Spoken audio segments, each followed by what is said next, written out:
been a while since I saw a movie that actually legitimately made me a little bit on a sour mood. Just when I thought that I'm gonna get out scot-free on having a movie that made me legitimately upset. But nope. I just had to watch the latest Stephen King adaptation film, which they also had another adaptation years ago, but this time it's a new one. So, yep, Firestarter.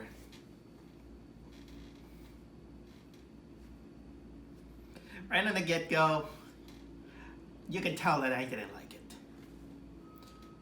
Let me go a little bit of a background, first of all. And again, sorry for the cars. Okay, pulling my things together. Yes, I know Stephen King. I saw some of his films. I didn't read any of his books. But I know him at least well enough of what kind of author he was, and even some of what kind of movie person he was. Some movies I like, some I dislike. I seen some of those adaptations that were actually remade, just in case. Hence, of course, the It films. I think I already made my own. I already said my thoughts about the It movies. I thought they were fine, but nothing grandeur, because nothing beat Tim Curry. I mean. I did saw a TV movie adaptation of Carrie, which was really disappointing. It was pretty bad as far as I can remember. It was mostly an excuse that they wanted to make a TV series out of it, so that's why it felt like a pilot. Thank goodness that years later, after seeing that, because I actually had the opportunity to watch the original film on on a small movie theater in my country, and that was actually pretty good. I haven't seen, of course, the other Carrie movie. People told me that it sucked. I also saw what was it? What was it that I saw also? Oh yeah, Pet Cemetery. I think that was apart from the It movie, there was also the other Stephen King movie adaptation that I saw, and I thought that I kind of admired some of the things that they did in this one. It wasn't exactly really good, but I thought that they made a good job with the ending, because the ending made it a little bit more creepier. And also, I had to give it credit that they did manage to use the girl, kind of like the daughter character in that movie, because not even in the novel nor in the original film they had a kind of plan to use this girl into the story. But now, Firestarter. I never read the book, but ever since I saw the trailer, while not exactly kind of like very keen to it, I was very curious to that when I realized that it had a movie adaptation in 1984, with that one in which it stars Drew Barrymore as the main protagonist. I was so curious enough that I did wanted to watch it, and lucky me, a group of movie aficionados, let's say, they wanted to make a group chat in which it all involved watching the 1984 adaptation. And while it wasn't exactly a perfect movie, it was decent, I'll say. It did help that while the pacing felt a little bit long and prolonged, it did pay off with some intense moments, especially the last 19 minutes, which was kind of like an all-out fire fest. Although if you want to watch kind of like a more fun a movie in which involves people being set on fire, I kind of recommend you to watch that movie called what was it, Spontaneous Combustion. I think that what was it? It has Brad Dourif. You know what? I don't remember the name of the guy, but it's basically the guy who voices Chucky in Child's Play. But I thought it was okay. I thought it was a nice film, the 1984 version. But inevitably, I had to make comparisons from this one with the new one that I saw it, and the new one is way inferior than the other one. That one sucked. My God, it sucked. It sucked so bad that even the guy that was sitting next to me in a movie theater that was not packed, only like 5 people, including myself, the guy just stand up and he just looked at me and said, "That movie sucked." And I was like, yeah, it sucked. I didn't like this movie. You can tell about that. And there's so much to talk about this movie, so much, that I am gonna go all out with spoilers and everything. I don't care. Just hear me out.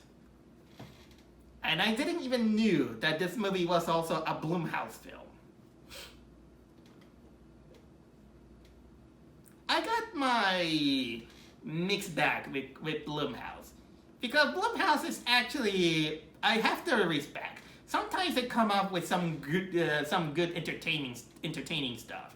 Or sometimes when they do all these bad movies, they come up as hilarious, or they come out as hilarious, or something like that.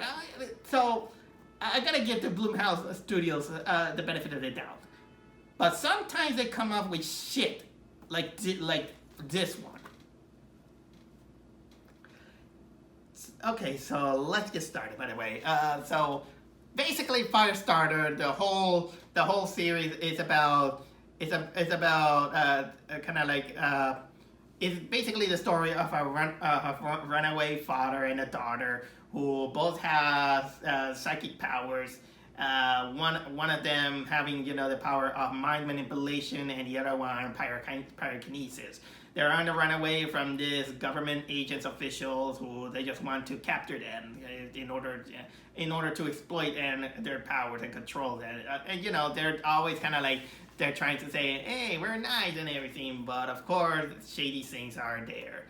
They also these government agents, they also hire this assassin for hire, in order to get them close to them and all these things. So basically, that's the main gist of the whole story.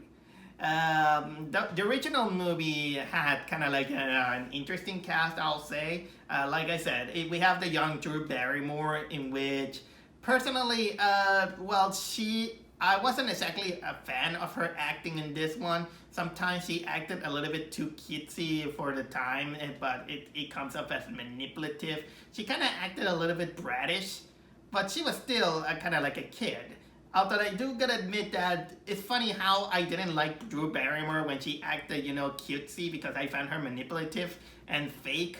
But there were moments in which she cried and became emotional, and that was when she acted well.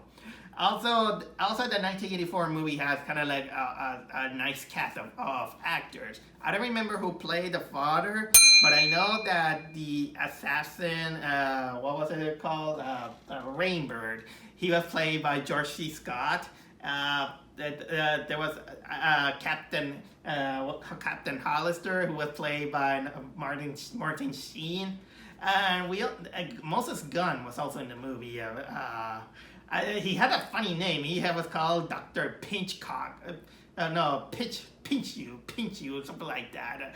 It was kind of like a funny name that I don't remember exactly. But in this case, in the new movie, we got Ryan Kiera Armstrong, who plays the main character, who is the little girl with pyrokinesis character named Charlie, and her father Andy is played by Zac Efron. I don't watch High School Musical, so thank goodness I didn't watch it because I remember being sick of that whole thing. It wasn't for me. And basically, well, nothing else. None other. Honestly, the only name that I just recognized in the whole movie is just Zac Efron. So the other ones, it was like, meh, I don't know them, but still. God, where do I start? I just basically told you the synopsis, and while it feels like the basic stuff that kind of sound interesting, the execution of the movie is where it fails. Because let's start out. It's gonna be kind of like a very disorganized vlog. First of all, we got the beginning, because in the original film, again, I didn't want it to be comparisons, but it's inevitable. The original movie kind of starts out, with our two leads being runaways, and trying to elude these government people. But then we get the small flashbacks of how the parents meet, and they had the daughter, how she awakes her powers, and how, of course, they run away after they kill the mother. In this one, they wanted to make it a little bit more linear in storytelling. I mean, it starts out, with the baby girl who awakens her power, and then she becomes this emotionless sociopathic girl who had kind of like a short temper. Although a little bit understandable, because she's been bullied by this ginger kid who calls her weird. Weird because he calls her an Amish people. Because honestly, because they wanted to make that the family are trying to be very careful, because they don't want to use all the electronics, so that the government of this government official people, they might track them down. So they call them but they didn't even do exactly a good job, because first of all, if you want to go incognito and doesn't want to be found out, you don't just need to become an Amish, in which you live in the suburbia and you still have lights. It doesn't, just not having internet or telephone doesn't cut it. It doesn't cut it. You have a kid in public school. And it doesn't help that this kid is an asshole to her. And there was kind of like a moment in which they were playing dodgeball, and this asshole kid, he just busts her on the back of her head in front of everyone, and nobody calls out this kid.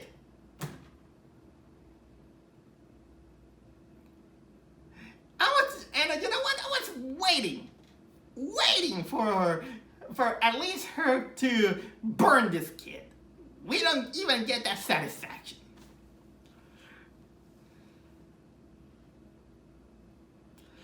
And of course, we got kind of like these very dialogue-heavy things in which they wanted to establish the mother a little bit more compared to the novel and the movie. And the other movie, in which she was, consoling her, saying that you're special and all these things. All these talkative, mother and all these things. And of course, we got that they wanted to make them, that the mother is kind of like the strong-willed character, in which she's like, we have to train her powers and everything. But the father is like, no, we have to keep her a secret because we don't want to hurt anyone and all these things.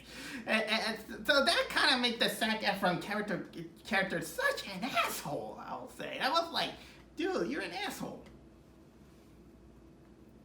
And he was very hypocritical now that I think about it, because he still kind of uses his own powers to mind manipulate people, despite of course, that this could be a little giveaway. He's still controlling his powers, and yeah, it kind of destroys his neurons, because he always kind of then bleeds from his eyes. But either way, yeah. And then kind of mirroring, the last movie, they wanted to get the scene in which the Charlie protagonist kind of gets a temper tantrum, and she burns the mother's arms. But of course, she calls what was it? She calls 911. I don't know how she managed to call 911 in the house. And weren't they supposed to not have no telephone, no Wi-Fi, no everything? That was dumb. That was dumb when you think about it.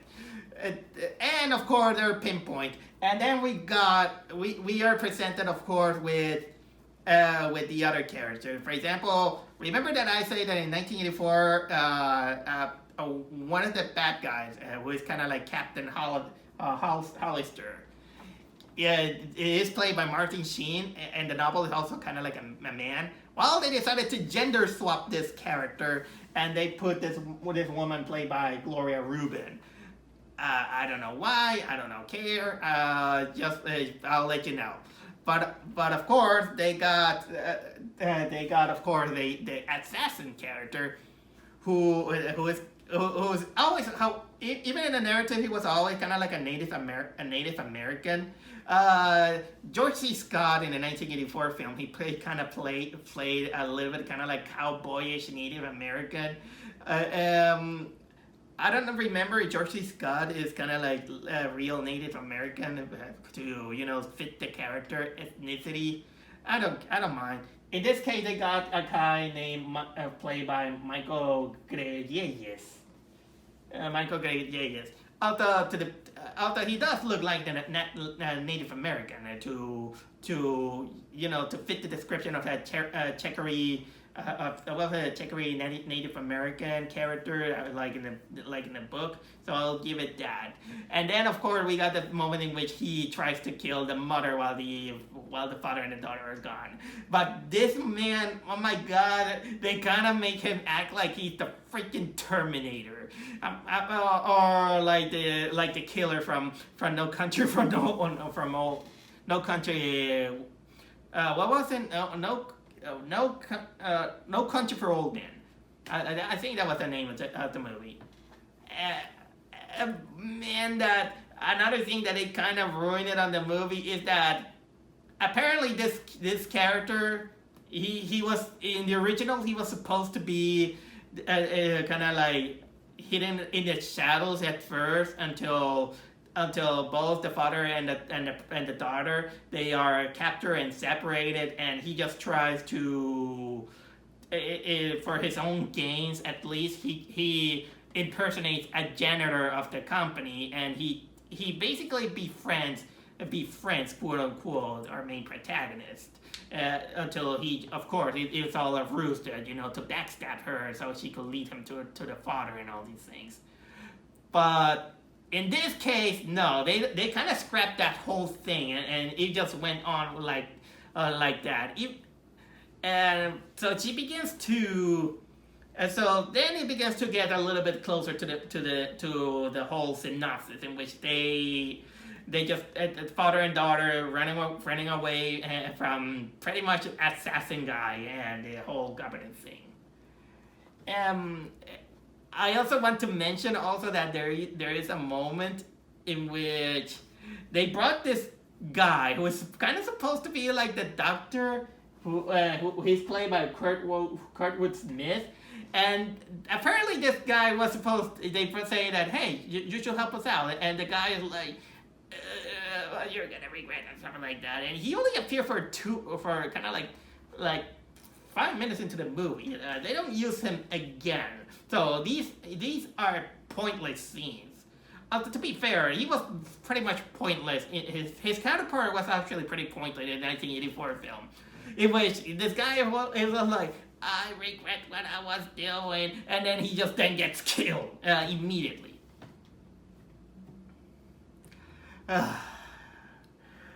So also, this movie also lost points with me because there is kind of like a gruesome scene in which the girl accidentally kills off a cat. by setting it on fire because the cat got he gets a hissy fit. He scratch her and she goes no, and the cat is like scarred like, and the father's like, you gotta put him out of his misery. You gotta do it yourself.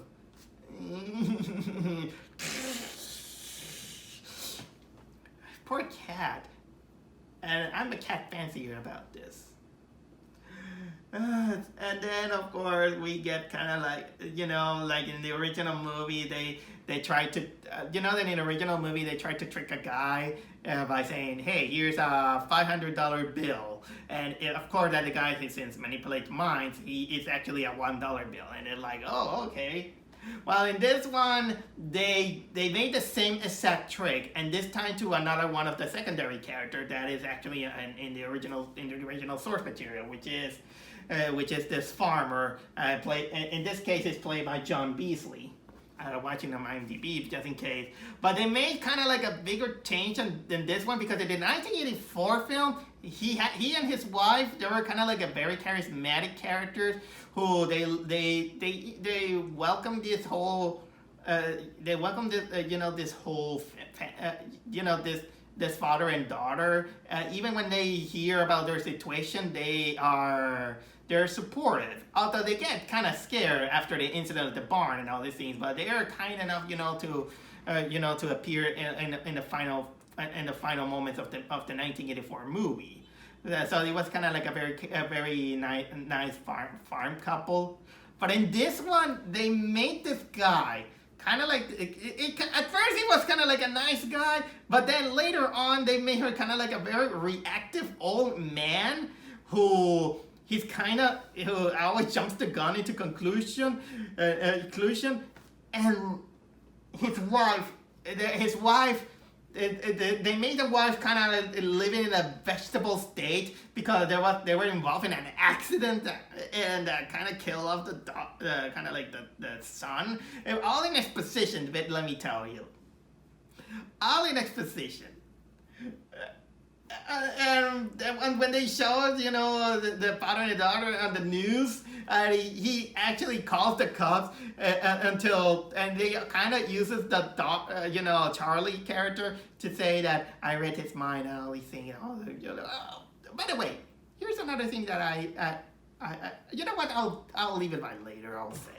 I'll try to give my best to remember everything, but God, I hate this movie. I'm beginning to hate this movie. And then, of course, we got kind of like the 5 cops appear, just 5 cops, because they wanted to kind of see what's going on. And then the assassin guy, the native guy, he just kills all the cops. And then we kind of get the battle between Zac Efron and this guy. It's only to have the Charlie character to run away, while the other guy, the farmer, gets shot on the leg, and then he just crawls back into the house, and then he's not seen ever again into the movie. And of course, the government capture him, and then the girl kind of she begins to get visions apparently from her father saying that you must go her. While gender band Captain Hollister, she's like, she's like, we need Charlie so we can protect her and everything. She's her way. This is a whole dialogue. The whole dialogue with this woman is like, we gotta protect her and we're gonna. She's gonna be fine here and all these things. Oh, God damn it. And then apparently the movie wanted to become original, and they kind of began to speculate that the assassin guy, and this is not in the 1984 movie, and not even in the novel, that assassin guy is actually kind of like a brothers. He's the brother of Charlie? That's what I heard, but the movie was so boring that I didn't realize. So, jeez. and he also has powers. Apparently, he's the one that also made those visions to the Charlie character. And apparently, then Charlie kind of becomes Arnold Schwarzenegger from Predator. He's like saying that, now I will use my powers. Hey, you 3 kids on the bicycle, give me your bike, give me your sandwich, you, give me your clothes. And then she infiltrates this really poorly secure company. This government official company that has the kind of like probably the worst security ever. She kills another guy, and then she encounters her father strapped down on a chair inside this containing room, and then the misgender bend Dr. Hollister. I mean, she's like, come on, come with me. You don't use your powers because, or else I'm gonna burn you. If you burn me, you're gonna burn your father. She's just okay. To the credit of the movie, she was total scumbag. She was technically, she was probably kind of like a Karen move. She was like a total Karen, I'll say. I don't know. I know the meaning of it. I don't care if I'm saying it wrong, but she was kind of having this shitty attitude. And of course, the father's like, you know what? Now it's time to break your promise. Do it.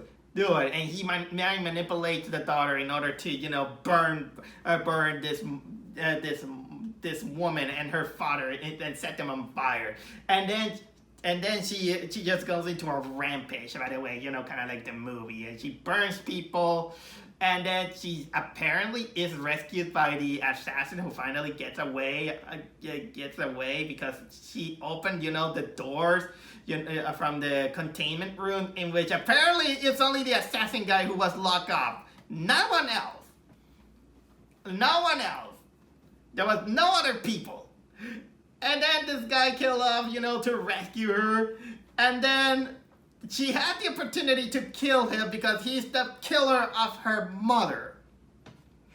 But she doesn't. She just walks away. The building explodes, she goes to a beach, and she just kind of like tired of it. And then assassin guy goes next to her, he picks her up, and then both walks away into the dark distance.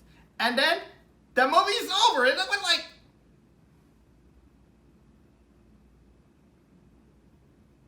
what? She went with the murderer of her mother.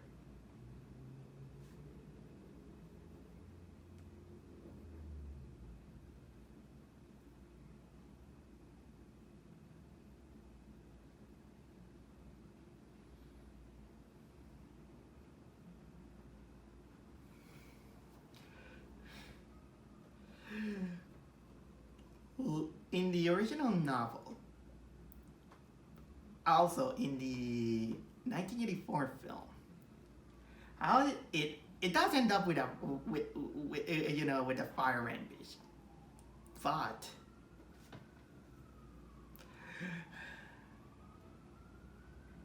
she returns to the farmers, who they pick her up because she lost her father and all these things.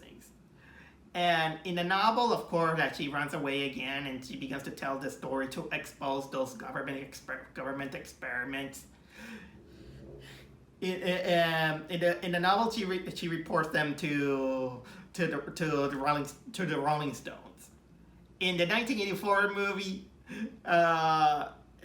she goes with the farmer guy to New York, and they decided to report all these monstrous experiments to the Washington Post. And mind you, that this movie had the opportunity, because they kind of say that, oh, there's Google and everything, but no, they didn't end up talking to anybody. She didn't even return to the family, to the farmer, to see if the guy's okay, because the guy was shot in the leg. So what was the point of that character? told you the synopsis of this movie. And boy, that there's many other stuff that I just want to take in pieces together about how this movie. So let me tell you, I already talked to you about the whole movie, but you know what? This is just the beginning of the things that I'm gonna rant right now, because God, this is so unorganized when I'm gonna talk about it. Oh, jeez, this first, like I already said, there's the ginger kid. Oh God, he doesn't. It feels so annoying. Oh yeah, let's start out with the acting. And the acting of this movie, abysmal. Pretty bad, because all their talk like they're sleepwalking, and I don't like also how it was paced out, especially in the acting of Ryan Kiera Armstrong, because the way she was directed and the way she was acting and all these things, she was not to compare Drew Barrymore, but as a little bit annoying new Drew Barrymore was, at least she was acting kind of like a kid at that age and all these things. And she also had emotion. But in this one, the way she acted, the way she talked, the way she was all doing, it was more to that she was a total sociopath. She was a total sociopath in this movie. Talking like this. Barely any emotions. She never cracked as kind of like a legit smile or anything. No emotion. Nobody in this movie was kind of having an emotion. And the relationship with the characters, it felt so disingenuous that we didn't buy it. I mean, even for the movie is thankfully this movie was only an hour and a half short. But even for an hour and a half short, if you can't make us care for these characters, then you fail. You didn't even buy the relationship between Zac Efron and his daughter, which was supposed to be kind of like the core of the the story's emotion. But they didn't do that, because the Zac Efron character was more like an asshole. He was just he was basically just saying that you must keep your powers because you're gonna hurt everyone, because I did that in the past and all these things. But there was kind of like they tried, but it wasn't good enough, and it all fell flat. And even the kind of like the Rainbird character, the assassin, he was just a character that they just put there, and they just gave him some kind of backstory that it doesn't even fit into the narrative. I would have preferred, like they did in the novel / in the other movie, in which he was basically befriending her, but he was actually using her for his own means, to try to manipulate her. That was at least more interesting compared to this one, in which they kind of shoehorn in that he also had kind of like these powers, and he was basically probably her brother, which the whole pacing was so boring and so lifeless that I didn't even pay attention. And when they mentioned that, I was like, what? No kidding. Special effects, fire effects, bad. They were so nothing unremarkable, except that this movie, they unlike the other one, they kind of show. This one they wanted to say that, hey, can see people, with the charred skin and all these things. You know what? That made me curious. What is this movie rated? This movie is rated R. Rated R, my ass. Here, rated R because you get some two or three people just seeing, with the skin, like this. I mean, you don't see that in the other movie, but at least in the other movie, you see getting people get set on fire and they have their corpses, being on fire there.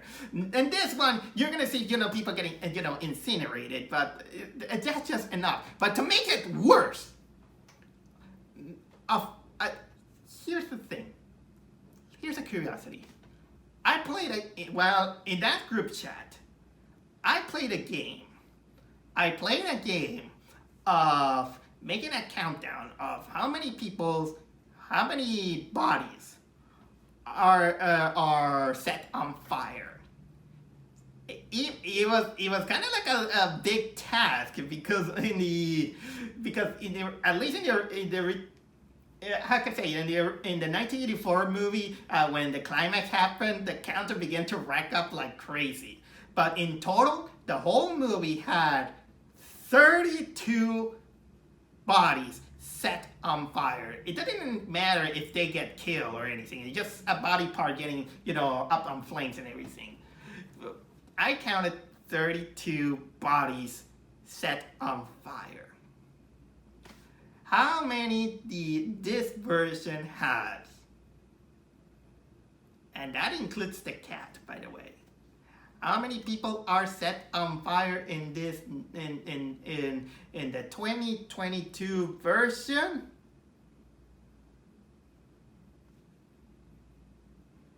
11. 11. Well, it sounds, a big count. Not as big compared to the other one. But of the 11 bodies set on fire, almost all of them were off screen.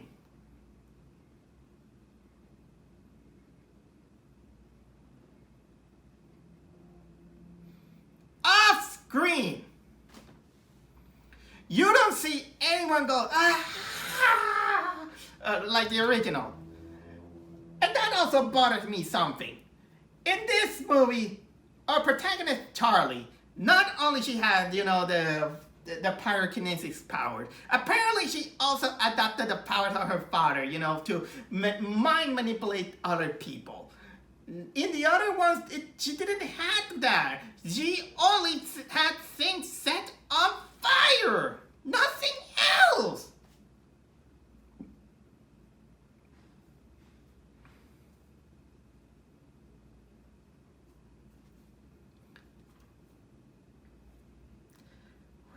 Okay. Rated R by butt. Boring pace, I'll say. Lifeless characters.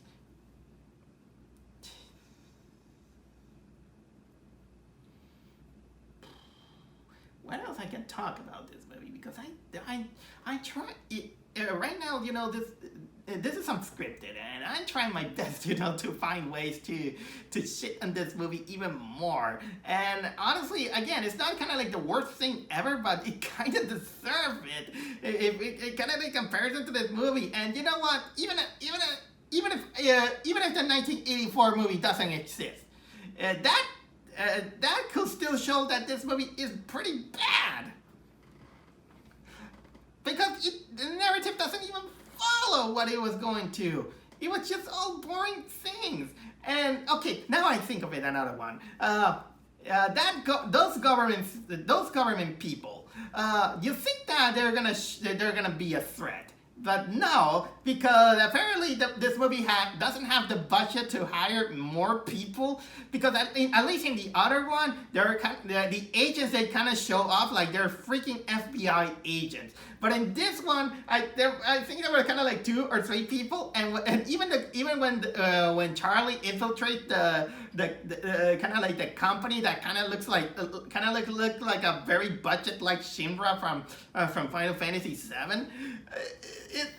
Or you know what? To make it even more worse, it looks like someone took the set, the original Power Ranger base of operations, that thing, and they just prop it there. Nothing more, nothing less, and they just added kind of like letters and numbers. That's it. That's it. But when she entered, apart from the captain, how many people were that work on the company I could see? only kind of like 10 or 12 people, which kind of showed. And remember, like I said, there was a moment with the girl saying that I'm gonna free all the, I'm gonna open, the jail cells and everything. And we only see the moment in which they decided to incarcerate the assassin guy. And honestly, when they opened the door, we only see the assassin guy get out. Nobody there was there. It was empty. They didn't have a budget or the balls to show a lot of people, being experimented on because of the government officials about this. I think I kind of jumped out saying that I forgot to mention that they got their powers by government experiments or something like that. But you know what? I don't care. This movie kind of barely cares for itself. What was the point? What they were trying to do with the gender swap? I don't know.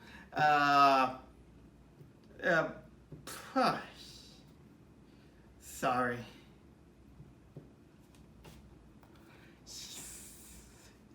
Overall, the more I think about it, I hated this movie. I hated Firestarter's 2022. That was...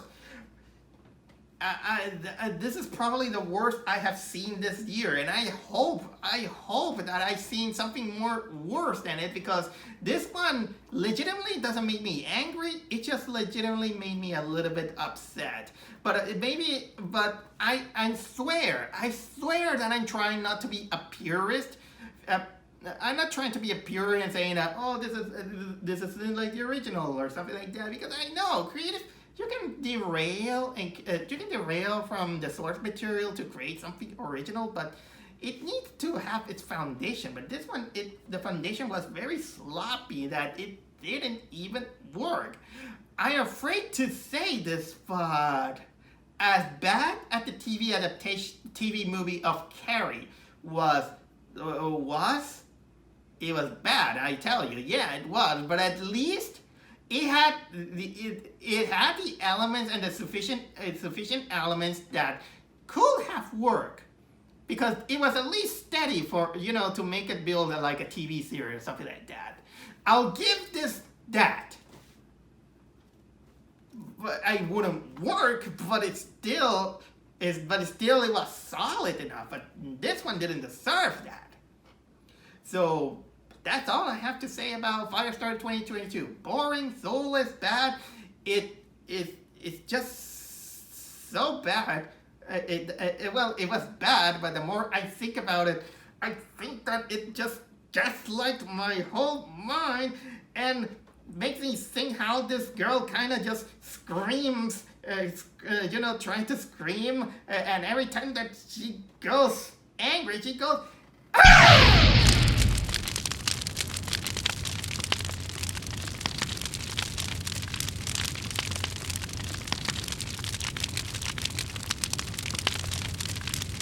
I'm fine.